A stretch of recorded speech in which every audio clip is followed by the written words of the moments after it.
रेनेटस नोवा use करने के बाद शरीर में होने वाले बदलाव आखिर क्या हैं।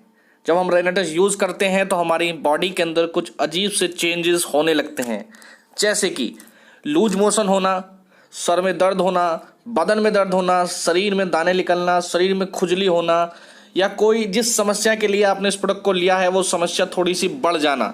ये सारे चेंजेस जो अचानक से हमें बॉडी में देखने को लिए मिलते हैं, आखिर है क्या, इनको हम नहीं समझ पा रहे हैं। आज इन सभी को समझने के लिए, जानने के लिए आज इस वीडियो में लास्ट तक आप बने रहिए। आपके सभी सवालों का जवाब इस वीडियो में आपको मिलने वाला है।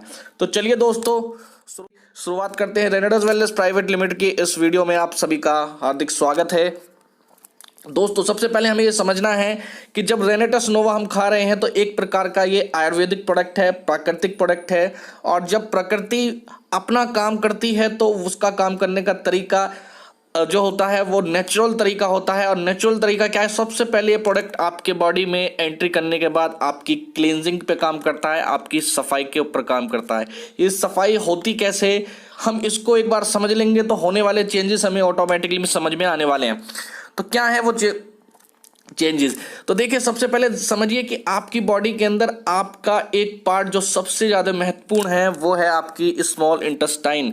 ये जो फिगर मैं आपके सामने दिखा रहा हूँ, इसमें देखिए यहाँ जो एरो आपको दिख रहा है ये हमारा पेट है, जहाँ पर जैसे आप फूड पाइप के द्वारा आपका खाना पहुँचता है, यहाँ पर इस वाले पोर्शन में खाने में कुछ एक्स्ट्रा पाचक रस मिल जाते हैं जो खाने को छोटे छोटे टुकड़ों में तोड़ने का काम करते हैं। एक प्रकार का यहाँ पर आपके खाने का ग्राइंडर होता है, जूस बनता है, और वो सारा का सारा जूस जो है आपकी नेक्स्ट प्रोसेस में जाता है। वो नेक्स्ट प्रोसेस क्या है? आपका स्मॉल इंटेस्टाइन। ये जो आप देख रहे हैं येलो एरो जो आपको दिख रहा है, ये आपकी स्मॉल इंटेस्टाइन है। और पूरी बॉडी के अंदर सबसे महत्वपूर्ण काम है इस स्मॉल इंटेस्टाइन का। क्यों? क्योंकि ये आपकी बॉडी में काम करती है, आपके खाने से महत्वपूर्ण तत्वों को सोख कर सक कर लेती है और ब्लड के रास्ते अलग अलग ऑर्गन्स तक ये जो न्यूट्रिएंट है और ऑक्सीजन पहुंचाने का काम आपका ब्लड करता है। मैं आगे समझाऊंगा। नेक्स्ट हमारा जो बचा हुआ मटेरियल है, वेस्ट मटेरियल जो है वो लार्ज इंटेस्टाइन यानी रेड एरो में जो आपको दिख रहा है, इसके द्वारा आपके शरीर से बाहर निकल जाता है। अभी हम स्मॉल इंटेस्टाइन को ज़रा और डीपली समझते हैं।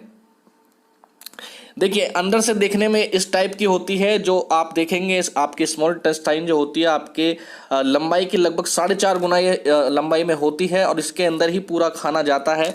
और अगर बायोलॉजिकल इसका फिगर देखेंगे तो आप देख पा रहे हैं यहाँ पर इस टाइप की कुछ इसमें छोटी छोटी विलाई होती है, इनको विलाई बोला जाता है। और यही वो विलाई हैं जो आपके खाने में से महत्वपूर्ण तत्व पोषक आहार को सोखने का काम करती हैं। और इनके साइड में जो ब्लड फ्लो होता रहता है, उस ब्लड के अंदर आपकी वेन्स और आर्टरीज होती हैं जो आपके अलग अलग ऑर्गन्स तक आपके न्यूट्रिएंट पहुंचाने का काम करती हैं। ये जो ब्लड है, ब्लड का बड़ा महत्वपूर्ण रोल है। ब्लड कैसे काम करता है हमारी बॉडी के अंदर, देखिए इसको समझाता हूँ। उससे पहले समझिए, ये जो विलाई है, विलाई जो मैं आपके स्क्रीन पर दिखा रहा हूँ, इस विलाई को देखिए, अंदर से कुछ इस टाइप की होती हैं। अभी जो आप नंबर 1 पर जो अपना स्ट्रक्चर देख रहे हैं इस स्मॉल इंटेस्टाइन के अंदर का, वो ये है। जब आप पैदा होते हैं तो इसके अंदर बिल्कुल ये क्लीन होती है, इसके अंदर किसी प्रकार की कोई गंदगी नहीं होती है। लेकिन जैसे जैसे हमारी एज बढ़ती है और हम बढ़ती हुई एज में अपनी बॉडी के अंदर वो सभी चीज़ें खाने लगते हैं जो हमारी जुबान को अच्छा लगता है, लेकिन हमारी बॉडी के लिए सारी चीज़ें उपयुक्त नहीं होती हैं।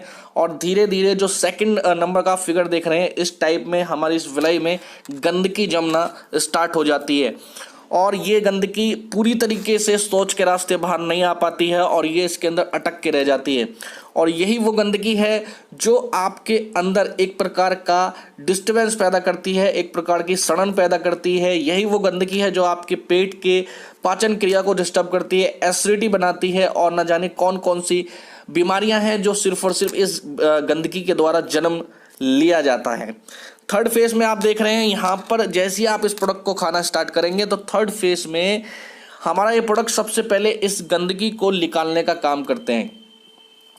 कहा जाता है कि डॉक्टर बताते हैं कि कभी कभी जब किसी की स्मॉल इंटेस्टाइन बहुत ज़्यादा बस्ट हो जाती है, यानी कि उसके अंदर बहुत ज़्यादा गंदगी जम जाती है, तो वो इतनी ज़्यादा हार्ड हो जाती है कि एक सर्जिकल ब्लेड से भी नहीं कटती है। तो सोचिए कि इसके अंदर कितना बड़ा जो आपका फेज है आपके पेट के अंदर चल रहा होता है। इसको समझिए, इसको और थोड़ा समझते हैं। देखिए, ये जो मैं समझा रहा था अभी, ये जो गंदगी है ये वाली, ये आपके इन विलाई के अंदर, स्मॉल इंटेस्टाइन के अंदर बिल्कुल फंस के चली जाती है। अब ये इसके साइड के अंदर ये ब्लड फ्लो होता रहता है, ये ब्लड एक ट्रांसमिशन का काम करता है।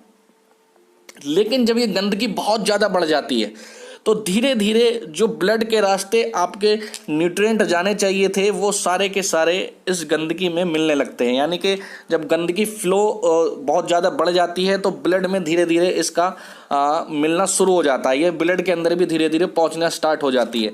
और जब ये ब्लड के रास्ते आपके अलग अलग ऑर्गन्स तक पहुंचती है तो देखिए क्या होता है।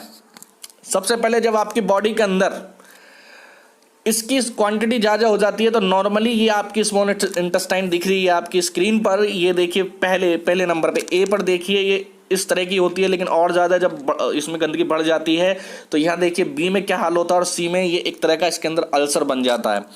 अब देखिए हमारा जो ब्लड है वो एक तरह का बस ट्रांसमिशन की तरह काम करता है। जैसे एक बस है, अलग अलग स्टेशन से सवारियों को उठाती है और अलग अलग डेस्टिनेशन पर उन सवारियों को छोड़ती हुई चली जाती है। इसी तरीके से हमारी बॉडी के अंदर हमारा जो ब्लड है ये दो चीज़ें हमारी बॉडी में ट्रांसमिशन करने का काम करता है। वो क्या है? Nutrient and oxygen. जब आप जो खाना आप खा रहे हैं उस खाने के अंदर जो महत्वपूर्ण तत्व है, एक तो ब्लड के रास्ते वो जाते हैं, दूसरा आप जो सांस ले रहे हैं उसके अंदर जो ऑक्सीजन है वो ऑक्सीजन इस ब्लड के रास्ते ट्रांसफर होती है आपके अलग अलग ऑर्गन्स तक। अब देखिए ये जो स्मॉल इंटेस्टाइन है इसके द्वारा ही आपके अलग अलग ऑर्गन्स संचालित हो रहे हैं, क्योंकि जो आप खाना खा रहे हैं वो सबसे पहले इस स्मॉल इंटेस्टाइन में जाना है और जो आप हवा से जो ऑक्सीजन ले रहे हैं वो सब इसके रास्ते मिलकर अलग अलग ऑर्गन्स तक पहुंच रही है। अब देखिए जब ये गंदगी बहुत ज़्यादा बढ़ जाती है आपकी बॉडी के अंदर तो ये अलग अलग ऑर्गन्स तक ब्लड के रास्ते पहुंचना स्टार्ट कर देती है।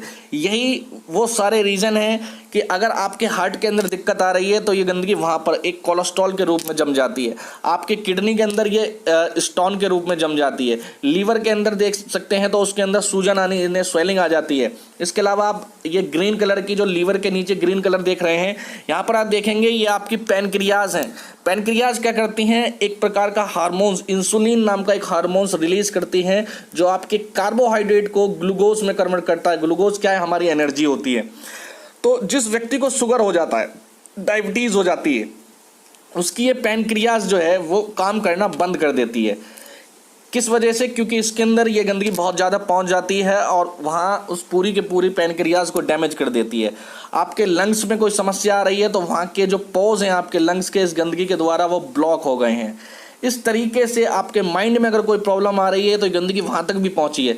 तो यानी ये गंदगी है क्या? ये सारी की सारी चीज़ें आपकी टॉक्सिन है जो हम डेली बेस पर खाना खा रहे हैं, जो हमारी बॉडी के अंदर पॉल्यूशन जा रहा है या ऐसी कुछ अनवांटेड हम चीज़ें खा रहे हैं जो हमारी बॉडी के लिए उपयुक्त नहीं है, वो सब ब्लड के रास्ते आपके फ्लो होने लगती है अलग अलग ऑर्गन्स तक और वो सारी की सारी आपके सारे शरीर को ये अपने कंट्रोल में ले लेती है। और ये क्या है? एक प्रकार के बैड बैक्टीरियाज हैं जो जन्म लेने लगते हैं, पनपने लगते हैं और जब इनकी संख्या एक पर्टिकुलर जगह पर बहुत ज़्यादा हो जाती है तो ये उस पूरे एरिया को डैमेज करना स्टार्ट कर देते हैं, तेज़ी से डैमेज करते हैं और वही एक कैंसर का रूप भी ले लेता है।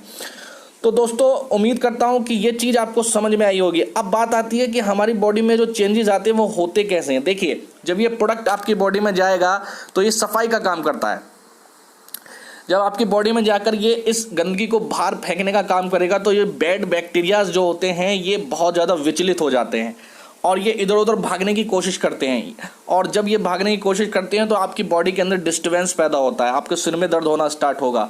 और अगर ये देखिए इनको बाहर निकलने के आपकी बॉडी के अंदर 3 ही रास्ते हैं। पहला, ये शौच के रास्ते बाहर आएंगे तो लूज मोशन उस समय बहुत ज़्यादा हो जाता है। दूसरा, ये आपके सांस के रास्ते बाहर आएंगे तो उस समय आपको लगेगा कि मेरे दिल में बहुत तेज़ी धड़कन मेरी बढ़ गई है, मेरी हार्ट बीट बहुत तेज़ी से बढ़ रही है। या फिर आपका स्किन में बहुत छोटे छोटे पोज होते हैं, उनके रास्ते बाहर निकलने की कोशिश करते हैं। तो जब ये बाहर निकलने की कोशिश करते हैं तो वहाँ कभी कभी खुजली हो जाती है, वहाँ पर आपको इचिंग होगी या कभी कभी छोटे छोटे दाने निकल जाते हैं। ये सब क्या है? ये सब इसी का रूप है। तो ऐसी स्थिति जब भी आपको लगे या और भी कुछ भी चेंजेस आएँ या आपके कोई और प्रॉब्लम बढ़ने लगे तो उसमें आपको घबराना नहीं है। आप ये समझिए कि आपकी बॉडी की क्लींजिंग हो रही है, और ये जब जितनी तेज़ी से काम करेगा उतनी तेज़ी से आपकी क्लींजिंग होगी। और वो आपके लिए एक ऐसा फेज़ होता है जहां आपको ये समझना चाहिए कि मैं और मेरी बॉडी इस समय बिल्कुल ठीक हो रहे हैं।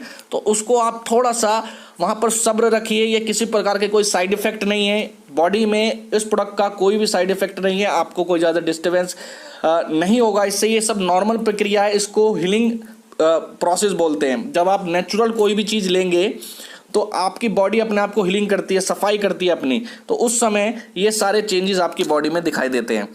तो दोस्तों, जब भी आपको इस प्रोडक्ट को खाने के बाद कुछ अजीबो गरीब लगने लगे अपनी बॉडी में, कहीं दर्द होने लगे, कहीं ईचिंग होने लगे, कुछ और भी दिक्कतें होने लगे, तो उस फेज़ को थोड़ा सा आप वहाँ पर कंट्रोल करिए अपने आप को, और वहाँ पर थोड़ा सा इंतज़ार करिए। पानी की क्वांटिटी थोड़ा सा बढ़ा दीजिए आप, और थोड़ा गुनगुना पानी पिएंगे तो ज़्यादा बेहतर रहेगा। और 10 से 15 दिन में आप देखेंगे कि आपकी बॉडी में सब कुछ धीरे धीरे नॉर्मल होने लगता है। अभी बात कर लेते हैं कि कभी कभी स्थिति आपको लगती है कि असहनीय हो रही है, कंडीशन ऐसी आ गई कि मेरा दर्द बहुत ज़्यादा बढ़ गया, असहनीय हो रहा है, तो उस कंडीशन में आप क्या कर सकते हैं? तो वहाँ पर आपको कुछ नहीं करना है, आप एलोपैथ की किसी मेडिसिन को यूज़ कर सकते हैं अपने किसी भी प्रोसेस को कंट्रोल करने के लिए, पेन को कंट्रोल करने के लिए, खुजली को कंट्रोल करने के लिए आप दिन में एक टैबलेट को इस्तेमाल कर सकते हैं। इसके अलावा आपको लग रहा है कि ये प्रोसेस थोड़ा लंबा जा रहा है तो अपनी डोज को घटा बढ़ा सकते हैं आप। अगर आप 4 कैप्सूल डेली ले रहे हैं तो उसको 3 करिए, 3 ले रहे हैं तो 2 करिए, 2 ले रहे हैं तो 1 कैप्सूल करिए। और जैसे जैसे आपको लगे कि नॉर्मल स्थिति होने लगी है तो फिर इसको धीरे धीरे बढ़ाइए आप, और इसको डेली 4 कैप्सूल डेली की डोज पर आपको ले जाना है। और सबसे महत्वपूर्ण बात आपकी लास्ट में यही है कि आपको पानी की क्वांटिटी इस दौरान काफ़ी अच्छी रखनी चाहिए।